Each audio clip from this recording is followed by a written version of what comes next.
Jake Mason had always believed that the wide-open skies and endless fields around his ranch were his sanctuary. For years, the land had been his refuge, a place where the only sounds were the whisper of the wind through the grass and the distant call of hawks soaring overhead. His family had tended the ranch for generations, living simply but proudly off the soil and the spring that fed the land. The spring was sacred to Jake. It was the heart of the ranch, a crystal-clear stream bubbling up beneath an ancient oak tree, untouched and pure. But that peace shattered one grey morning when the HOA's letter arrived. The official envelope was thick, the paper glossy and cold in his hands. As Jake ripped it open, the words burned in his eyes like acid. The HOA was planning to run a large pipeline through his property. Not just any pipeline, a massive water main that would cut across his ranch, drilling beneath the soil and uprooting the spring that kept everything alive. His heart pounded. "They can't do this," Jake muttered, staring out at the endless fields. The pipeline would destroy his grazing land, poison the spring, and cut off the water that had sustained his cattle and crops for decades. The HOA's notice was curt, but threatening, implying legal action if he dared to resist. It felt like a declaration of war. The first sign that things were spiraling out of control came the next day. Jake was working near the barn when he spotted a black van, parked just beyond the tree line. The windows were tinted, and the engine idled quietly. He tensed. The van hadn't been there before. His ranch was usually empty, except for him and the occasional neighbor passing by. His gut told him they were watching him, waiting. That night, as darkness swallowed the sky, Jake stood on his porch with a flashlight, eyes scanning the edge of his property. Somewhere in the distance, a dog barked sharply, then silence. The van was gone, but the feeling of being hunted lingered like a cold shadow. Over the following days, strange things began to happen. Tools went missing from the barn. Fences were slashed. Jake found broken branches near the spring, as if someone had been there in the dead of night. Whoever it was wanted him off the land, and they weren't subtle about it. Still, Jake refused to back down. Every morning, he checked the pipeline maps the HOA had sent. The line cut a jagged path, slicing through his grazing fields, and directly over the spring's underground source. If construction started, it would ruin everything. He met with the HOA representatives once. A stiff, suited woman named Karen, who spoke with thinly veiled contempt. "This project benefits the entire community," she said, voice clipped. "Your cooperation will be appreciated." Jake's reply was simple. "Not if it kills my ranch." As he walked back to the barn, he noticed a set of fresh footprints pressed in the soft dirt near the spring. They were large, heavy boots, and they led straight into the trees. His heart sank. The fight wasn't just about property lines anymore. It was personal. That night, sleep came in fits. Every creak and rustle outside his window sounded like a threat.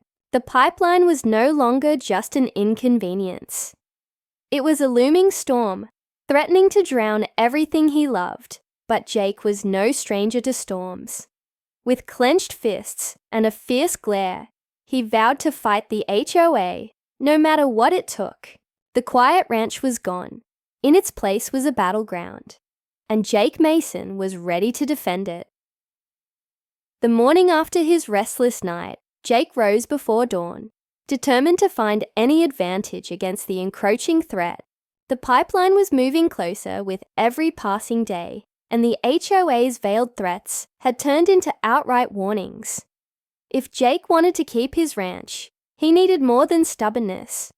He needed proof, leverage. His first stop was the county records office, a cramped room smelling faintly of mildew and old paper.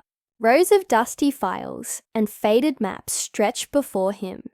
Hours passed as he pored over documents, deeds, water rights, and property maps, every scrap that might reveal a weakness in the HOA's plan. And then, buried deep in the files, he found it, a decades-old water rights certificate granting his family sole ownership of the spring's water. It was an obscure legal clause, almost forgotten, but it meant the HOA couldn't touch the spring or its water without his permission. Jake's heart raced. This was the leverage he needed, the key to blocking the pipeline. But as the realization sank in, so did a new unease. Why hadn't the HOA mentioned the water rights? Had they overlooked it? Or was this an intentional omission? Determined to understand the full scope of the fight ahead, Jake returned to the ranch. He approached the spring with caution. The ancient oak tree towered over the bubbling water like a silent guardian, but something was off. The ground was soft and muddy, disturbed as if someone had been digging nearby. Broken twigs and crushed grass littered the area. A chill ran down Jake's spine. He wasn't just battling a corporation. Someone had been sneaking onto his land. Someone who knew about the spring. His suspicions grew when he noticed fresh footprints in the soft earth. They were large and heavy, unlike his own boots. Jake traced the prints with his eyes, following them into the shadow woods that fringed his property. Whoever it was had moved quickly, disappearing into the thicket. That night, Jake set traps around the spring. Simple alarms rigged to chimes and tin cans. He waited in the darkness, heart pounding with every rustle of leaves and snap of twigs. Hours passed with nothing but the hoot of an owl and the distant bark of a coyote. Just as his eyelids began to droop, a faint crunching noise startled him awake. The traps jingled softly. Jake grabbed his flashlight and crept toward the sound, moving as silently as the night itself. His beam caught movement. A figure crouched near the spring, fiddling with something shiny. The intruder froze, then vanished into the shadows before Jake could get closer. The light revealed a strange, half-buried metal device. A small pipe fitting, corroded but unmistakably linked to the pipeline project. Jake's mind raced. The HOA wasn't just building a pipeline. They were sabotaging his spring, trying to weaken his claim and force him out. As dawn crept over the horizon, Jake returned to the house, a fierce resolve hardening inside him. The pipeline was no longer a distant threat. It was a direct assault on everything he loved. But now he had a weapon, the spring's water rights, and the proof that someone was willing to cross the line. He knew the coming battle would be dirty. The HOA wasn't just a bureaucratic nuisance. It was a force willing to trample his land, his history, and his family's legacy. But Jake wasn't about to let them win. He would fight back, with every ounce of grit, every drop of cunning, and whatever strange tools he could find to defend his ranch. And the secret of the spring, buried beneath layers of dirt and silence, was about to become his greatest weapon. The weight of the decision pressed down on Jake Mason, like the unforgiving Texas sun. Overhead, every penny he owned, every scrap of his savings, was about to be wagered on a desperate gamble. Buying the water rights to the spring, the one lifeblood of his ranch, was his last best chance to stop the HOA's pipeline. But the cost was more than just money. It was a gamble on his family's future. Jake sat at the kitchen table, the old oak surface scarred by years of use, staring at the documents spread before him. The water rights contract gleamed in the morning light, waiting for his signature. He knew once he signed, there was no turning back. The HOA would realize that he now controlled what they desperately needed. The battle lines would be drawn, and the quiet days on his ranch would vanish forever. Before he could sign, a knock rattled the door.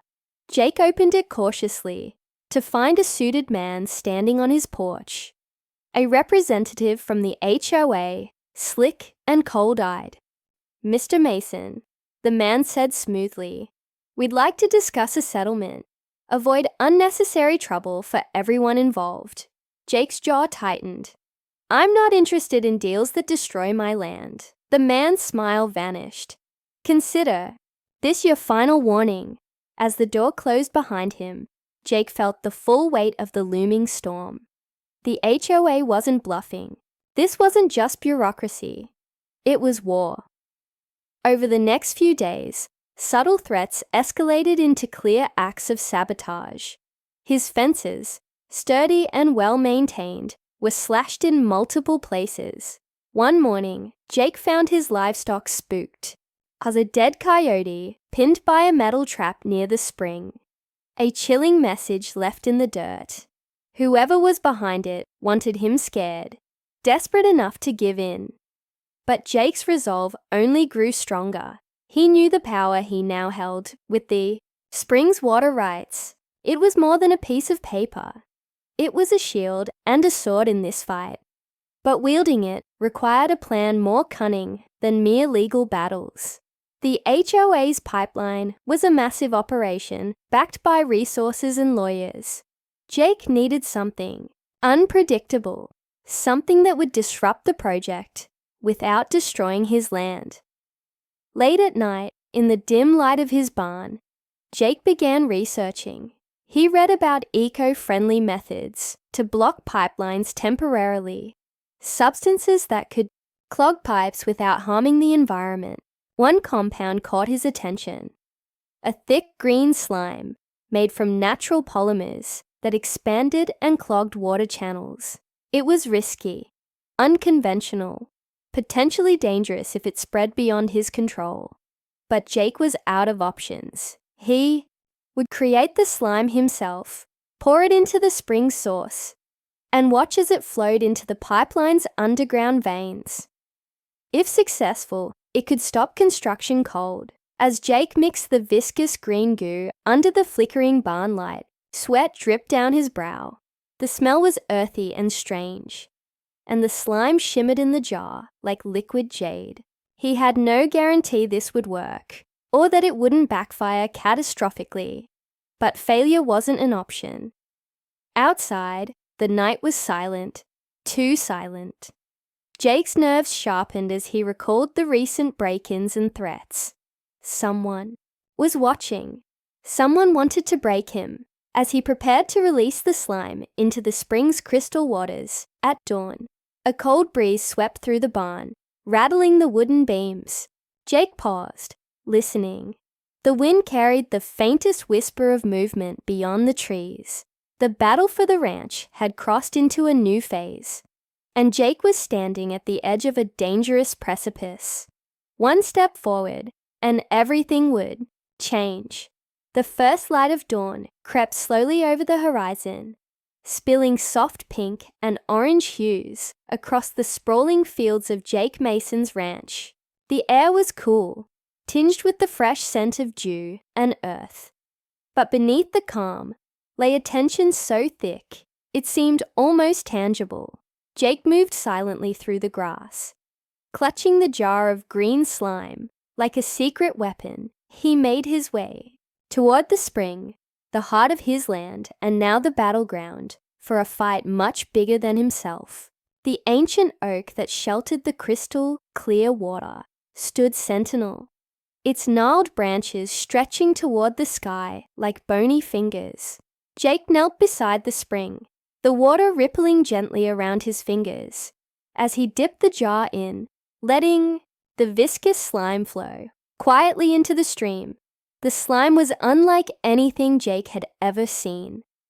Thick, shimmering, and almost alive, it slithered beneath the water's surface, spreading slowly but steadily through the narrow channels. He watched, breath held, hoping the compound would do what he needed without damaging the fragile ecosystem. It was a calculated risk. One wrong move and he could destroy the very spring he was trying to save. For a long moment, the water seemed unchanged, the gentle babble of the stream uninterrupted. Then, beneath the surface, the slime began to thicken, its color deepening to a darker green as it expanded and filled the tiny cracks and crevices in the rocky bed. Jake felt a thrill. This was working. But as the slime spread, something unexpected happened. The water around the spring started to ripple violently. Though there was no wind to stir it, Jake's eyes narrowed. The slime was moving faster than it should, almost as if it were responding to something. Suddenly, a strange faint hum filled the air, low and vibrating, like the land itself was awakening. Jake's heart pounded as the green slime pulsed rhythmically, flowing into the veins of underground streams, reaching toward the pipeline's buried conduits. His victory, however, was shadowed by an unsettling feeling. The slime wasn't just clogging the water pathways. It was alive in a way he hadn't anticipated, writhing and twisting beneath the surface with an eerie purpose.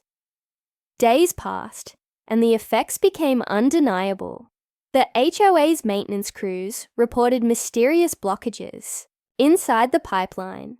Valves jammed, pumps sputtered, and pressure gauges spiked unpredictably. The company scrambled to diagnose the problem, sending engineers and contractors into a frenzy. But nothing could clear the stubborn sludge clogging the pipes. Meanwhile, Jake noticed odd changes around the spring. The once clear water took on a faint shimmering sheen, and strange bubbles appeared on the surface. He heard whispers from neighbors who reported seeing eerie green glows near the creek at night. A creeping sense of unease settled over the ranch.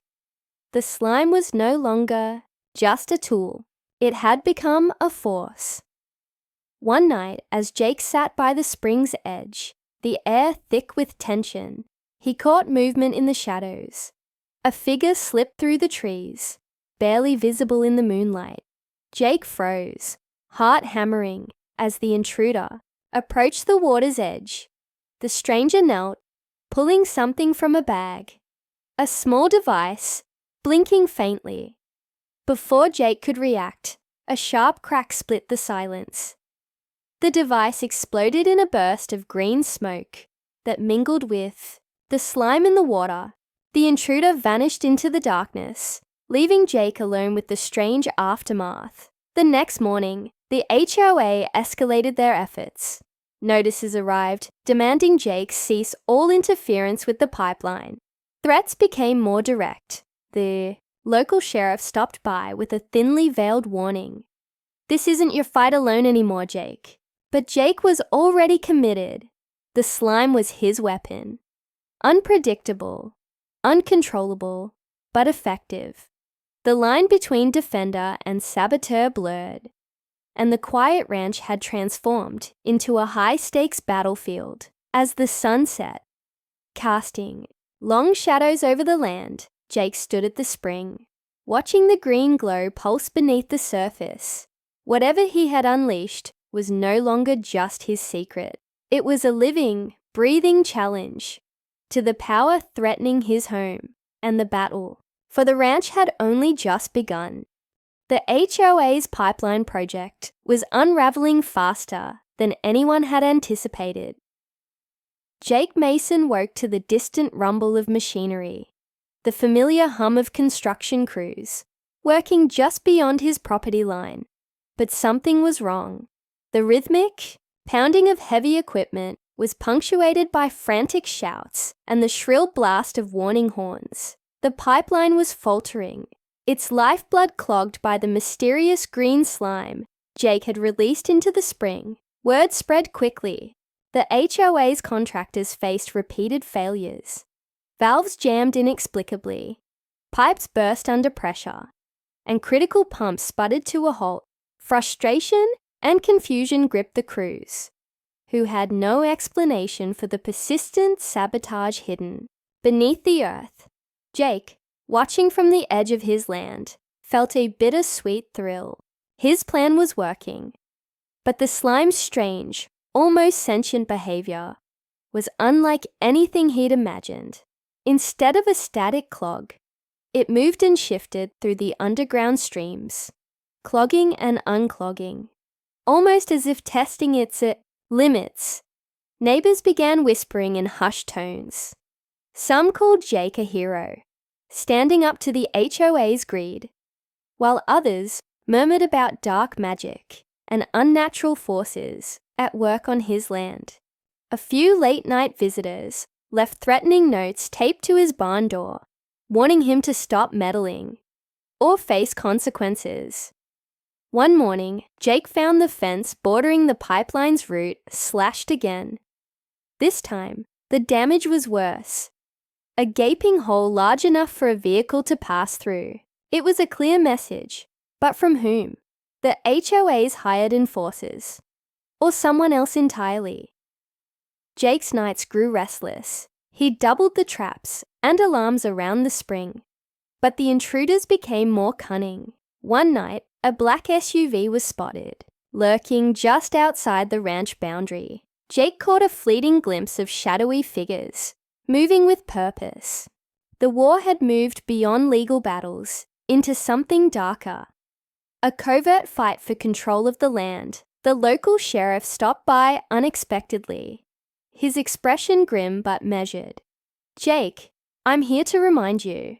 Keep your side of the law. The HOA's pipeline is a project of county importance. Sabotage carries serious consequences. Jake met the sheriff's gaze without flinching. I'm protecting what's mine. They're the ones trying to steal it. The sheriff sighed, but said no more.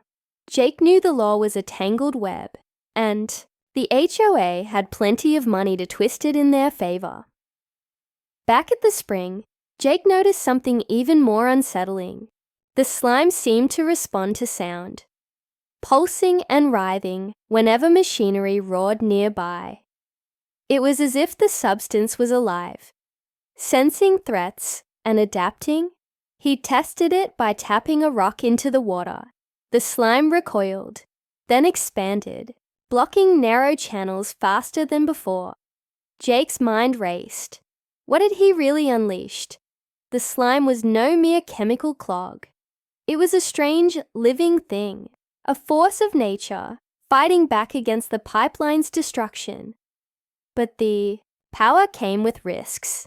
A week earlier, one of his prized cows had fallen mysteriously ill, its skin showing unusual green streaks that baffled the local vet. Jake feared the slime might be poisoning the land he loved.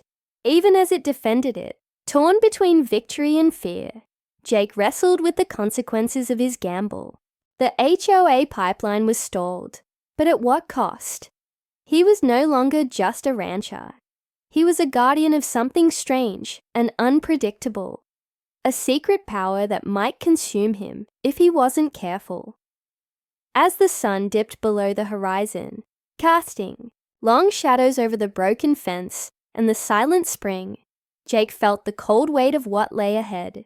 The battle was far from over, and the stakes had never been higher. The tension on Jake Mason's ranch had become almost unbearable. Days blurred into nights, and every sound, a creak, a rustle, a distant engine, felt like a warning. The green slime in the spring had become both a weapon and a curse. It was holding the pipeline at bay, but it was also changing everything Jake knew about his land. Jake's eyes darkened with determination as he stood by the spring, watching the strange substance pulse beneath the surface.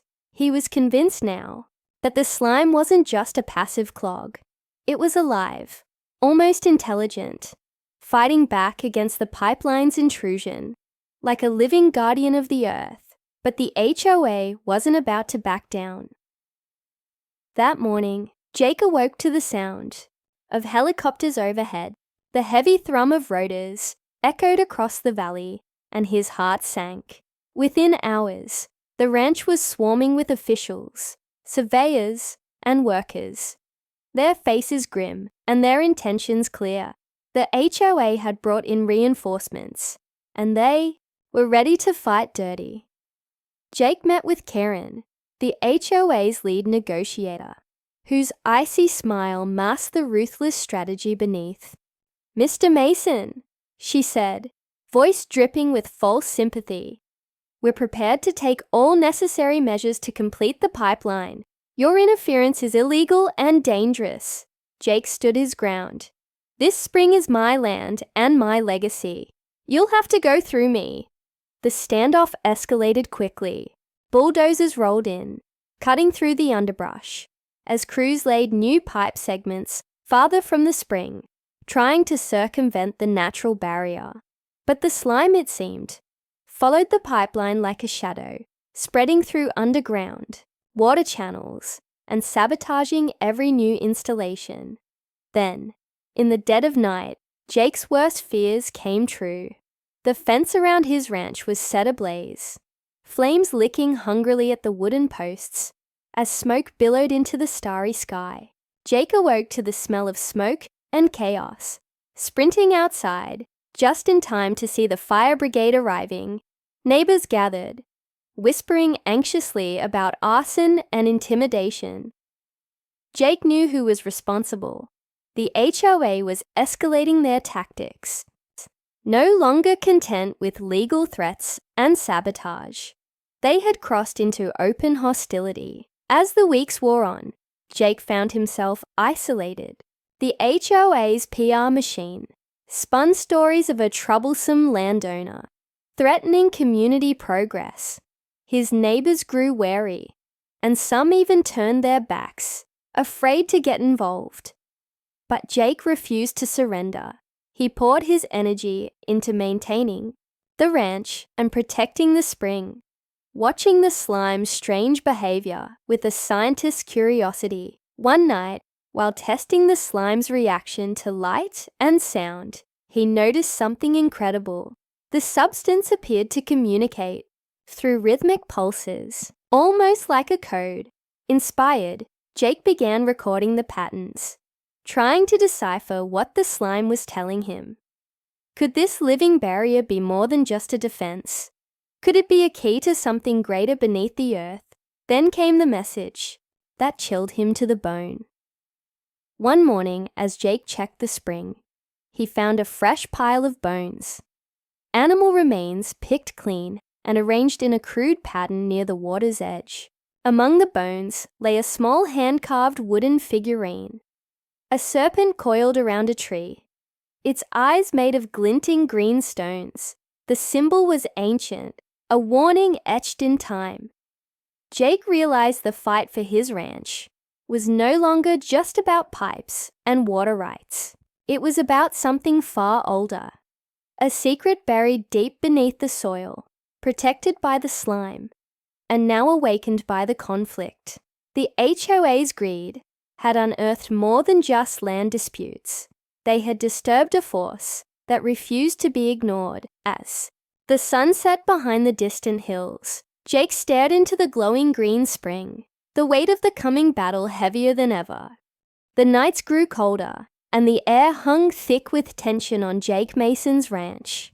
The carved serpent figurine left by the spring was more than a warning.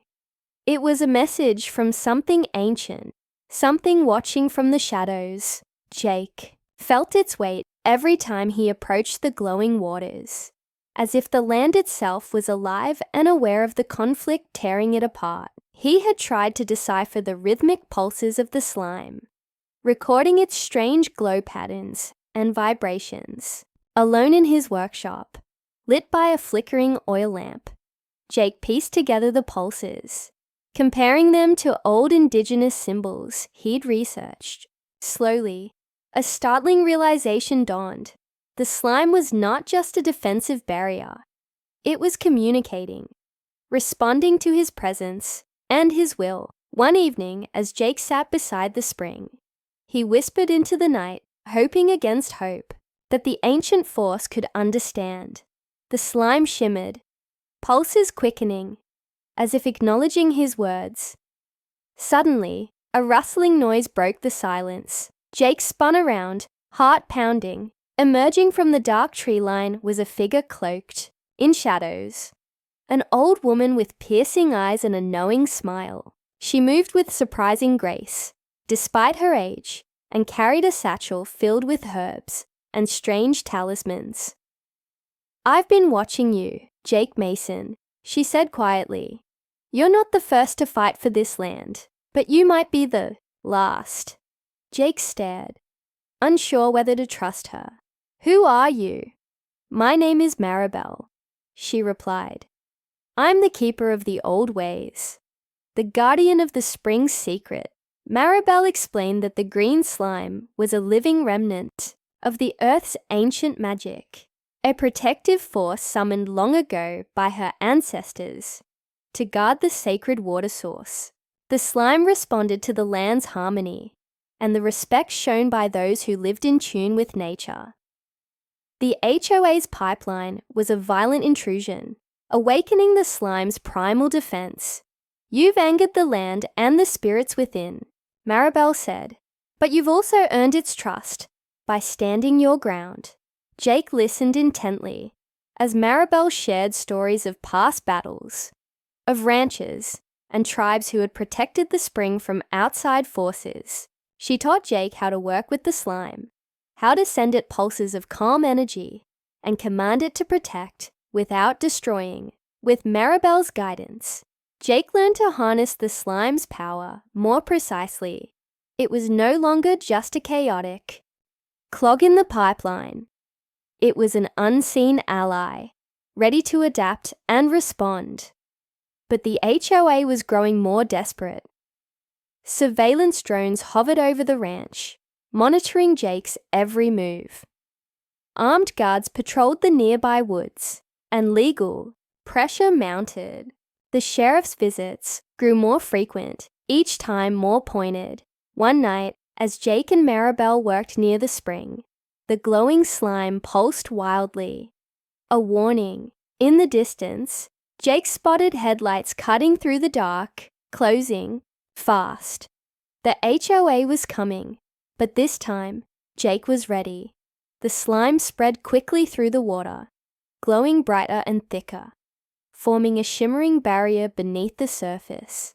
As the HOA's vehicles approached the spring, their engines sputtered and died, unable to penetrate the slime's invisible shield. Jake felt a surge of hope.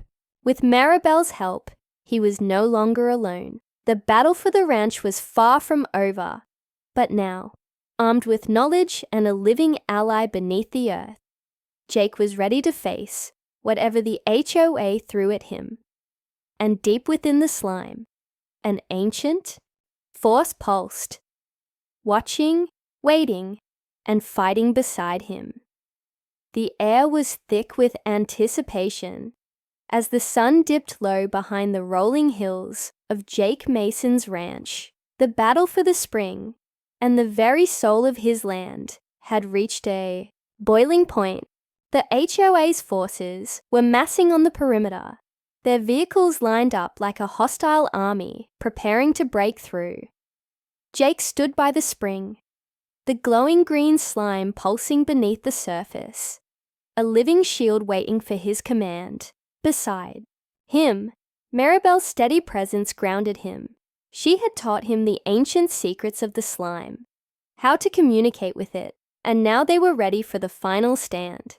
The HOA's lead negotiator, Karen, arrived with a contingent of lawyers and security personnel. Her icy smile had vanished, replaced by a cold, hard glare. "Mr. Mason," she said, voice steely, "you leave us no choice. We will take the pipeline through by any means necessary." Jake met her eyes without fear. "This land is more than a resource to be exploited. You'll never have that spring." With a signal from Karen, the security team moved forward. But as they neared the spring, their radios crackled and died. Vehicles stalled, engines coughed and fell silent. The slime had extended beyond the water, seeping beneath the earth like a living barrier. Panic rippled through the HOA forces. Attempts to physically breach the area were met with thick green slime that clung and resisted. Workers slipped, equipment clogged and stalled. The green glow seemed to pulse in rhythm with Jake's heartbeat, a living force that refused to be defeated. But then, the unexpected happened. Amid the chaos, Maribel raised her voice in a haunting chant, ancient words that seemed to vibrate through the very soil. The slime responded, shifting and swirling into a shape. A massive serpent coiling up from the spring's depths, shimmering with emerald light. The onlookers gasped, frozen between fear and disbelief. The serpent was no mere legend. It was the ancient guardian of the land, awakened by Jake's courage and Maribel's ritual. Karen's face paled. "This is witchcraft," she hissed. "We will have this stopped." But before she could call for reinforcements, the serpent rose higher, its eyes glowing with unearthly intelligence. It reared its head toward the machines, and with a wave of its ethereal body, the equipment ground to a halt, then began to retract, as if pushed back by an invisible force. The HOA's forces retreated, their will broken by the undeniable power of the ancient guardian. Jake and Maribel watched as the serpent slowly dissolved back into the slime, sinking beneath the surface of the spring. The battle was won, for now. But as peace settled over the ranch, Jake realized the true cost. The slime was no longer just a defense. It was a living force, entwined with the land and with him. The ranch had changed forever. The spring was no longer just a water source, but a sacred site, guarded by powers beyond human understanding. And then came the final twist. Weeks later, Jake received a letter, not from the HOA, but from a government agency. They had been monitoring the spring and its unique properties. The slime was unlike anything documented, a new form of life with potential to revolutionize environmental science. Jake was offered a choice: sell the land and the rights to the spring for an astronomical sum, or protect the secret, keeping the ancient force safe from exploitation. Looking out over the glowing waters, Jake smiled. The fight had been about more than land or money. It was about respect, stewardship, and the bond between man and nature. He folded the letter and stepped away from the spring, ready to protect his ranch and the slime secret for as long as it took. The HOA might have lost this battle, but the true war for the future of the land was just beginning.